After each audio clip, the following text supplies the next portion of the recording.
अक्सर हमारी एक शिकायत होती है, खेती के अंदर जो खर्च वो लगातार बढ़ता जा रहा है, हमारी जो इनकम है वो लगातार घटती जा रही है। लेकिन मैं आज आप लोगों को इस वीडियो के माध्यम से एक ऐसी खेती के बारे में जानकारी देने जा रहा हूँ जिसको अगर आप अपने खेतों के अंदर लगाते हो तो 1 एकड़ जमीन से आप 100% 2 से 3 लाख रुपए की इनकम कर सकते हो। और साथ ही खेती ऐसी, इसके अंदर कोई ज़्यादा दिमाग नहीं लगाना पड़ेगा, आपको ज़्यादा कोई एफर्ट नहीं डालने पड़ेंगे। कोई भी नया किसान इस खेती से अगर शुरुआत करता है तो 100% वो सक्सेस होता ही होता है। तो नमस्कार दोस्तों, मैं इंद्रपाल यादव स्वागत करता हूँ आपका अपने यूट्यूब चैनल देश की जान हमारे किसान चैनल पर। जितने भी किसान भाई हमारे चैनल पर नए आए या जिन किसान भाइयों ने चैनल को अभी तक सब्सक्राइब नहीं किया है वो कृपया चैनल सब्सक्राइब कर लीजिए, वीडियो को लाइक और ज्यादा से ज्यादा शेयर कीजिए। दोस्तों, हमने भी अपने खेत के अंदर काफी सब्जी वर्गीय फसलें लगा रखी है। अब के फर्स्ट वीक में हम एक ऐसी खेती करने जा रहे हैं जिसको हम हर साल करते हैं और उससे बहुत जबरदस्त पैसे कमाते हैं। जी हाँ, मैं बात कर रहा हूँ चप्पल टिंडा की खेती को, जिसको अक्सर लोग चप्पल कद्दू भी बोलते हैं, चकोतरा भी बोलते हैं और उसको स्क्वैश इंग्लिश में ये भी बोला जाता है। तो ये जो खेती है दोस्तों, ये ऐसी खेती है जिसको अगर आप एक बार कर लोगे और उसको अच्छे से आप थोड़ा सा शुरुआती टाइम में कुछ बीमारियों से अगर बचा लोगे तो इसके अंदर जो इनकम होती है ना वो दूसरी खेती की अपेक्षा बहुत ज़्यादा होती है। जो खर्च होता है ना वो बिल्कुल नाम मात्र का होता है। तो इससे आपका खेती के अंदर जो आप फर्स्ट टाइम में खेती करने जा रहे हो या फिर खेती को आप करियर बनाना चाहते हो, उससे आपका जो कॉन्फिडेंस लेवल है ना वो बहुत ही अप होता है, बहुत ही ज़्यादा उसको बूस्ट मिलती है। तो अगर आपको फर्स्ट टाइम में किसी खेती से और आपका आत्मविश्वास अच्छे से एक बार बूस्ट हो जाए तो फिर आप कभी भी पीछे मुड़ के नहीं देखो। आप चकोतरा, चप्पल टिंडा, चप्पल कद्दू इसकी खेती कीजिए। इसकी सभी जानकारियां मैं आज आप लोगों को इस वीडियो के माध्यम से बहुत अच्छे से समझाऊंगा। उसको अगर आप अपने खेतों के अंदर अप्लाई करोगे तो कोई कारण नहीं होगा दोस्तों। आप 1 एकड़ जमीन से लगभग 2 से 3 लाख रुपए और वो भी बहुत कम खर्च में ना कमा रहे हो।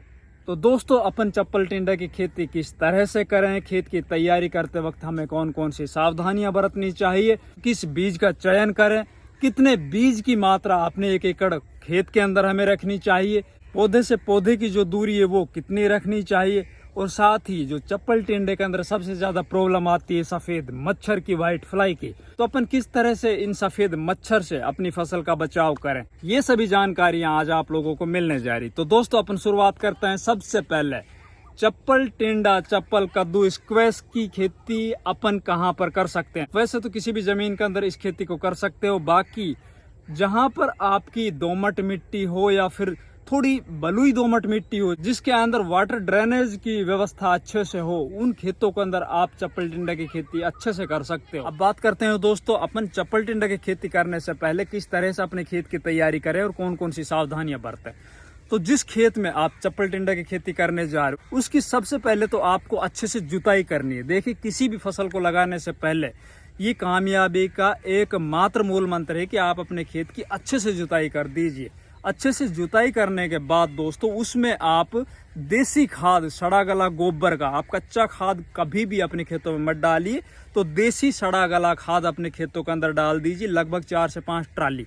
अगर ये आपको नहीं मिल रहा तो आप लगभग 5 से 8 बैग वर्मी कंपोस्ट के अपने खेत के अंदर जरूर डाल दीजिए। वर्मी कंपोस्ट के जो रिजल्ट मैंने देखे हैं वो अपना जो घर का सड़ा गला देसी गोबर का खाद होता है ना उससे कहीं ज्यादा इस बढ़िया वर्मी कंपोस्ट अगर आपको मिल जाए, क्योंकि आजकल बाजार के अंदर ना वर्मी कंपोस्ट में भी बहुत ज़्यादा धोखाधड़ी होने लग गई है। बहुत से लोग मिट्टी मिलाने लग गए। तो बढ़िया वर्मी कंपोस्ट अगर आपको मिल जाता है तो आप 5 से 7 बैग 50 किलो वाले जो आते हैं वो अपने खेत के अंदर 1 एकड़ में बुरकाव कर दीजिए। इसके अलावा दोस्तों अब बात करते हैं अपन रासायनिक कौन कौन से खाद डालने चाहिए। तो 1 एकड़ जमीन में आप 1 bag DAP, di ammonium phosphate, इसके अलावा आप लगभग 25 किलो म्यूरेट ऑफ पोटास, लगभग 20 किलो आप यूरिया, ये सभी लेके अपने खेत में अच्छे से बुरकाव कर दीजिए। बुरकाव करने के बाद उस खेत में आप रोटावेटर चला दीजिए या फिर उसमें कल्टीवेटर निकाल कर ऊपर पाटा चला दीजिए। इसको करने के बाद दोस्तों अब बात आती है अपन किस मेथड से चप्पल टिंडा की खेती करें। तो दोस्तों सबसे बढ़िया जो मेथड होता है ना चप्पल टिंडा का, तो वो ये है कि आप बेड निकाल लीजिए, लगभग 3 फुट बेड निकाल लीजिए।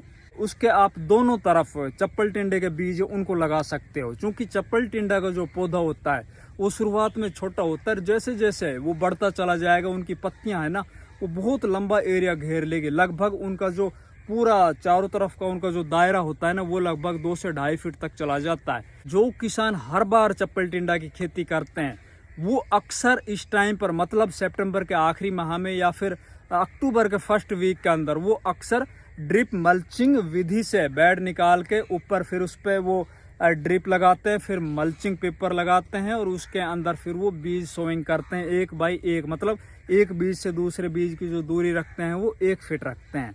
बाकी अगर आप इस तरह का खर्च नहीं करना चाहते हो, आप ये सोच रहे हो कि यार हमें शुरुआत के टाइम में इतने हमारे पास पैसे नहीं हैं, तो हम ऐसी खेती करें जिसके अंदर अपन पहले कमा लें, कमाने के बाद फिर जब अगले साल अपन लगाएंगे तो अपन इस तरह की खेती कर लेंगे। तो दोस्तों आप बगैर मल्चिंग के भी इस खेती कर सकते हो, बगैर ड्रिप के भी खेती को कर सकते हो, आप फ्लड इरिगेशन से भी कर सकते हो या फिर आप स्प्रिंकलर लगा दो उससे भी कर सकते हो।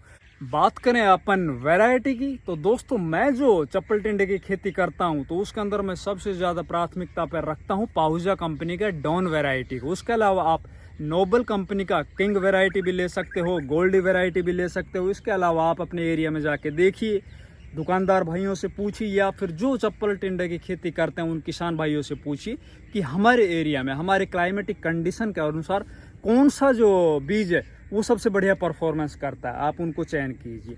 अब बात करते हैं दोस्तों कितने बीज की आवश्यकता हमें पड़ेगी। देखिए आप अगर मेरे बताए अनुसार 1 फीट बाई 1 फीट के ऊपर पौधे लगा रहे हो और एक पौधे से दूसरे पौधे की जो साइड में दूरी आप रख रहे हो खाड़ी की 2 फीट या 2.5 फीट या 3 फीट, तो लगभग आपको 1 एकड़ जमीन में 2 किलो बीज की आवश्यकता पड़ेगी। क्योंकि अगेती जो सोविंग होती है ना, जो सितंबर में या अक्टूबर माह में, उसके अंदर अक्सर जो इस खेती के अंदर प्रॉब्लम आती है ना वो वाइट फ्लाई से आती है, सफ़ेद मच्छर आते हैं। सफ़ेद मच्छर आने के कारण दोस्तों अपन देख रहे होते हैं कि वायरस बन जाते हैं इन पौधों के अंदर।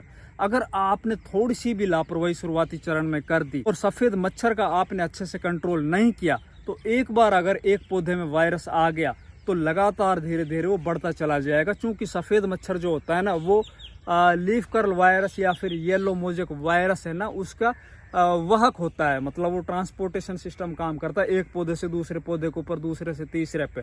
लेकिन दोस्तों आप घबराइए मत, मैं आप लोगों को समय समय पर आपकी खेती के अंदर आने वाली सभी समस्याओं से अपन किस तरह से बचें, वाइट फ्लाई को अपन किस तरह से ख़त्म करें, मैं आप लोगों को समय समय पर वीडियो के माध्यम से बताता रहूँगा। बाकी अभी मैं आप लोगों को अगर बताऊं तो आप शुरुआती चरण में एसिटामिप्रिड, एसीफेट, इमिडाक्लोरोपिड का जो कॉम्बिनेशन आता है वो चलाइए, या फिर आप डाइफेंथ्योरॉन जो पोलो पेगासस के नाम से कुछ आते हैं बाजार के अंदर प्रोडक्ट, उनके अगर आप स्प्रे शुरुआती चरण में करोगे 2 या 3 स्प्रे, तो आपके ये जो वाइट फ्लाई है, सफ़ेद मच्छर है, वो कुछ हद तक कम हो जाएंगे, ख़त्म हो जाएंगे। और जैसे ही मौसम के अंदर टेम्परेचर डाउन पड़ जाएगा अक्टूबर के बाद या अक्टूबर के आखिरी वीक में या नवंबर में, तो सफ़ेद मच्छर है ना वो ऑटोमेटिकली ख़त्म हो जाते हैं। साथ ही दोस्तों आपको जो सावधानी रखनी है ना अपने खेत के अंदर, एक खरपतवार नियंत्रण भी बहुत ज़रूरी है। जिन खेतों के अंदर खरपतवार ज़्यादा होंगे उन खेतों के अंदर ये इंसेक्ट होते हैं ना ये ज़्यादा पनपेंगे, चाहे सफ़ेद मच्छर हो